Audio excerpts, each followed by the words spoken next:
નમસ્કાર મિત્રો, મારી ચેનલમાં તમારું સ્વાગત છે। મિત્રો, હાલમાં જે ચાલુ કથા વચ્ચે જાણીતા કથાકાર જિગ્નેશ દાદાની તબિયત અચાનક લથડી હતી। કથા દરમિયાન અચાનક તબિયત નાતંદુરસ્ત થતાં જિગ્નેશ દાદાને તાત્કાલિક ખાનગી હોસ્પિટલમાં સારવાર લઈ જવામાં આવ્યા હતા। જોકે જણાવી દઈએ કે તબીબીઓની તપાસ બાદ હાલ કથાકાર જિગ્નેશ દાદાની તબિયતમાં સુધારો થતાં તેમને મિત્રો હોસ્પિટલમાંથી ડિસ્ચાર્જ કરવામાં આવ્યા હોવાની માહિતી સામે આવી છે।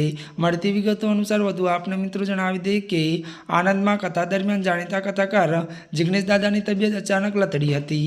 જો કે મિત્રો વધુ જણાવી દઈએ કે આથી તેમને એમ્બ્યુલન્સ મારફતે તાત્કાલિક નજીકની ખાનગી હોસ્પિટલ માટે ખસેડવામાં આવ્યા હતા।